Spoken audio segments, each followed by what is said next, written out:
Good afternoon.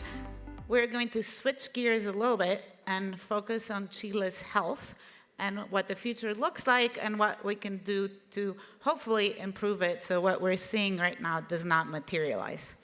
I'm going to take 1 minute and give you a broad overview of where I am coming from. So today I'm going to be presenting insights from a global study that's called the Global Burden of Disease Study. So just very briefly, so that you can follow along for the rest of the presentation, what is the Global Burden of Disease Study? You can think of it as a massive worldwide health check, or in other ways, a very giant calculator for health, a huge accounting exercise that we do, where we count absolutely everything that makes people sick or kills us, all the way from minor aches and pains to deadly diseases. We do this for everything and everywhere. So we look at every year since 1990 to the most recent year that we publish, and the most recent year we have right now is 2023. We look at over 375 diseases and injuries. So we look at cancer, broken legs, diabetes, everything you can think of.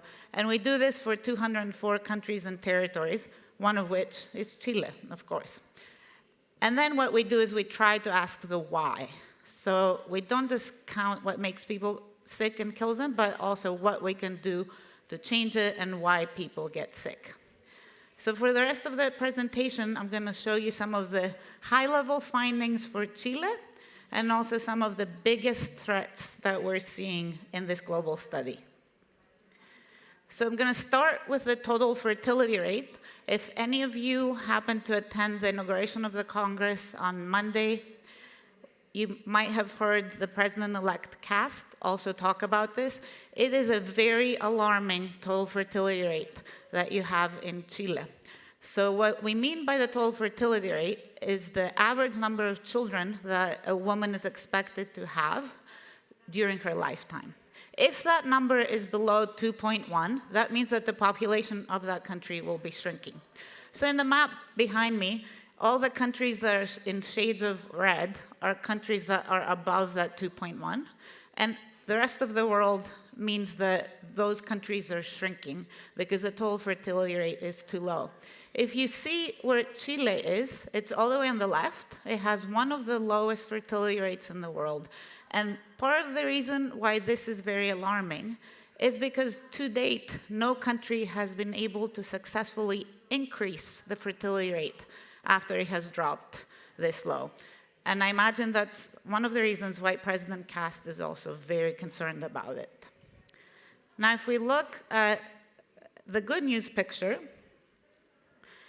is life expectancy. So currently in Chile, the life expectancy at birth, which is when a baby is born today, how many years the baby might expect to live, is at about 81 years. And you can see Chile all the way towards the right-hand side of the graph, which means it has one of the highest life expectancies in the world.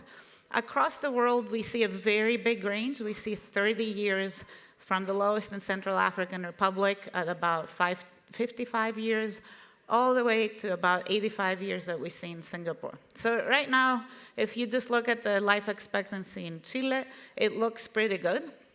However, if we look at what's coming down the horizon in the next couple of decades, there's a lot of reason to worry that this high life expectancy may not be sustainable in the coming decades. Now we're going to shift views and look at a graph that we call a tree map. For those of you that may have seen pie charts, it's kind of like a square pie chart, or it's a box of boxes where all the boxes together sum up to everything that causes health loss in Chile. And the size of the box represents how big that condition is. So anything that you can read is a big cause of health loss, and the ones that are smaller boxes are generally smaller causes of health loss. In blue, we have non-communicable diseases. In green, we have injuries, and in red, we have infectious diseases. So just at a glance, we can see that the vast majority of health loss in Chile is caused by non-communicable diseases. Let's take a closer look at what are the top causes right now and how they may have changed since 1990. This is a rank order of the conditions that are causing health loss. The left-hand side column refers to the year 1990. The right-hand side column refers to 2023. And you can see that there were some big causes back in 1990, like ischemic heart disease and stroke, that remain particularly important even today. But you can also see that a few other causes have entered the top 10 and even the top 5 that were not there in 1990. Specifically, if you look at low back pain, anxiety disorders, and depression, some mental health conditions that were lower down the list a few decades ago are coming up as more important causes. And also there has been progress made in infectious diseases and neonatal disorders, so you can see that neonatal disorders and pneumonia have fallen off the top 10 and are almost falling off the top 20. It's also interesting to look at whether these causes are similar for men and women, and also to get a sense of how complicated the task of the Minister of Health is when they're trying to address the health of the population, and how many things they have to deal with. So on the left-hand side table now we have the big causes of health loss for men, and on the right we have for women. And you can see that while there is some overlap between the causes, the top causes for women, such as low back pain and some of the mental health conditions, tend to be lower on the list for men. And there are also at least 3 causes in the top 10 for men, specifically related to injuries and occupational hazards and falls, that are not as important for women.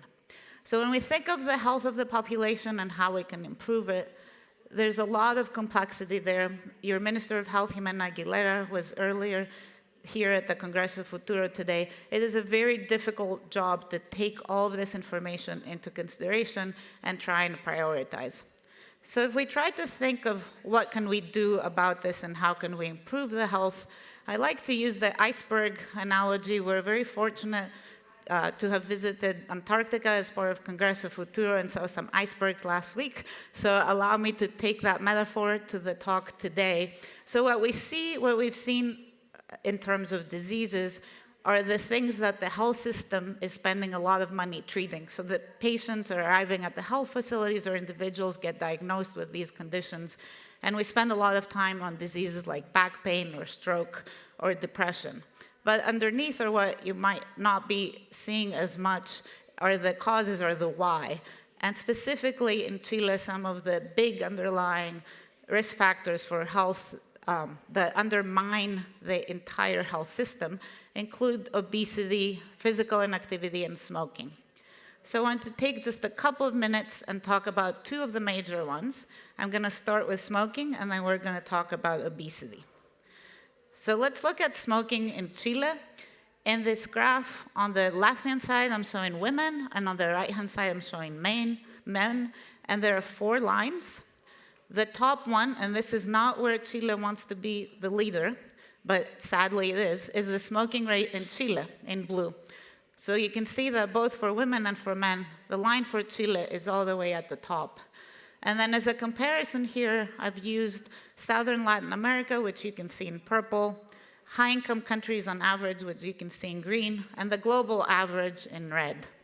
So one of the things that really pops out is how much higher the prevalence of smoking for Chilean women is compared to the global average. To make things even worse, I have limited this to individuals that are aged 15 to 30 years old. So this is young women in Chile still smoking at really high rates, just below 40% prevalence of smoking. Men are smoking at a higher rate, but still a lot higher, both compared to the region, high-income countries in the world, and also the global average. And we see that there has been progress, so the line is going down, so that is encouraging. But if you look at the green line, which refers to the high-income countries on average, they have made faster progress in reducing smoking prevalence. than a lot of other regions, and also compared to Chile. So if Chile wanted to actually take tobacco control to the next level, which will really help prevent a lot of diseases and health system costs farther down the line for the next couple of decades. What I'm showing here is a comparison of what could be done in addition to the tobacco control measures that are currently in place here in order to accelerate the progress, so make that line go down even faster and reduce prevalence. So what I'm showing here is what Chile is currently doing on the left compared to what Australia is doing, and Australia is known as being very aggressive on products, and also what the UK is doing, and currently globally the UK is considered the new gold standard on tobacco control. So a few things that Chile could do in order to improve progress on reducing prevalence are considering having a generational ban like the UK has introduced. So in the UK, any individual that is born after the year 2009 will never be legally allowed to purchase tobacco. The UK and also Australia also have a total ban on all flavors. There are some flavor bans in Chile, but it could be taken to the next level. In terms of advertising, Chile still has legally allowed visible displays, while the UK and Australia have a total display ban. And so that's another measure that Chile could consider if they wanted to take tobacco control to the next level. And then when it comes to vaping, which is one of the upcoming threats, particularly for young people, particularly for teenagers, Chile is currently regulating vaping products like tobacco. Australia has done something very different, which is you can only use vaping products and purchase them in pharmacies. So they are exclusively used as a quit aid. So for individuals that have been smoking and are trying to quit, they're allowed to use vaping products. And that is sort of the maximum that we have seen globally to date on how to regulate vaping and prevent teenagers from initiating vaping. And finally, in terms of the packaging, both Australia and the UK have gone to completely plain packaging, standardized size of cigarette boxes, which limits the ability of the tobacco companies to market different brands and to different populations, such as young individuals, teenagers, young adults. So these are some options that legally are available to Chile. It is very difficult to implement tobacco control measures, but there are ways in which Chile can accelerate progress towards stricter tobacco control. Now we're going to shift gears to obesity, the other huge threat to Chile. And these graphs almost speak for themselves. If you're not somebody that looks at hundreds of graphs on a daily basis like I do, you can still interpret this. Women for Chile are on the left, men are on the right, and the lines are just going up with no stopping. There's no slowing down, no stopping. What the y-axis is showing here, the vertical axis, is showing the percent of the population, again, young population aged 15 to 30, who are obese. And in this one, again, you can see that Chile is actually doing worse compared to the neighbors in southern Latin America, compared to high-income countries, and also has much higher rates of obesity compared to the global average. But this was not always the case in Chile. As you can see, the trend over time since 1990 has been going up. Another way to look at it is through this multi-generational view, where we've put together different cohorts based on when people have been born. We look at the prevalence of obesity and overweight over time. So what I've marked here with the little green lines are 2 points in time that refer to individuals of the same age. So if we look at people that were aged 25 years in 1995 in Chile, about 42% of them were either overweight or obese.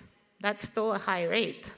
But then if you look at what happened if you fast forward 30 years, that rate has gone up to 65%. So over generations, the trend is getting worse, and there does not seem to be an end in sight. And that is not because Chile has not tried to control obesity or control food intake. There are some measures that Chile has implemented, and in fact, Chile has built a very strong legal shield against obesity, and it is considered a leader in the region, and a lot of other countries in southern Latin America and other parts of Latin America have looked to Chile and adopted some of the measures. I'm sure living here you have all seen the black hexagons that appear in many of the food items that you can buy at any store that refer to whether something is high in calories or sugar or salt or saturated fats. In addition to that, there have been some marketing bans. There's a lot of interest in improving the nutrition of children in schools and also what is available to school children. And schools has been designated as a safe zone. And the most exciting probably is the recent law that passed, I believe, just a month or two ago, where every school in Chile now must provide 60 minutes, an hour of daily movement for children. Now, all of these are really encouraging measures, but no country has succeeded in curbing the obesity epidemic. So we don't actually know what works because we don't have a successful example to follow. So the legal approach is one of them, but given that no country in the world has really been successful in changing the course of the obesity epidemic, we need to think differently, we need to think more radically, we need to change what we're doing. So here's a proposal for policymakers in Chile to consider as they move into taking the battle against obesity to the next level, because something has to be done differently in order to change the trajectory. So the foundation is there. There's a lot of emphasis in Chile with a whole life fresh food, particularly in schools. That could be expanded to also include public hospitals. It could be expanded to include nursing homes and other facilities. There's no reason to have that only be for schools. There is a tax in Chile that taxes sugar-sweetened beverages. And so the funds from those taxes and potentially other taxes that could be levied on unhealthy foods could be spent to subsidize fresh food, because fresh food is very expensive. At the same time, Chile can consider a clinical shift, which might be similar to what Italy has recently done. Italy is the first country to have passed a law about obesity. And so what they have done there is they have called obesity a disease.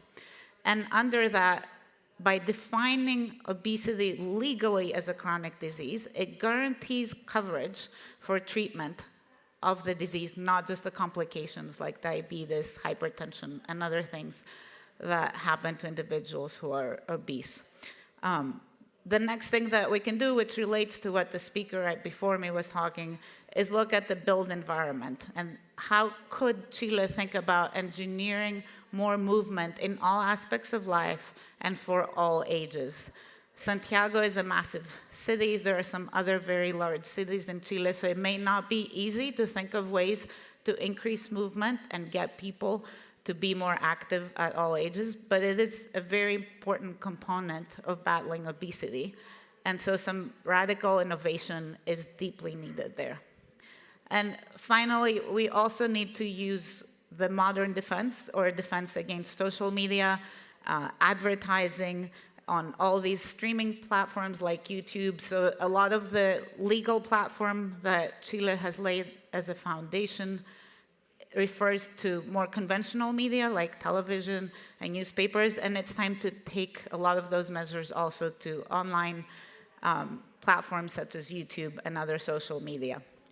So these are just some ideas. There is no guarantee that they will work, but this is an area where all of you attending Congreso Futuro, all of you doing research in Chile, we should all come together and innovate on how to change the course that Chile is on.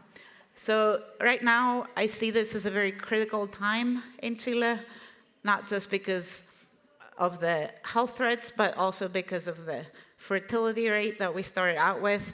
So if Chile continues on the trajectory that we have been looking at for the past 15 minutes, We're looking at a population that's going to be aging very fast and also shrinking because there's not enough babies being born.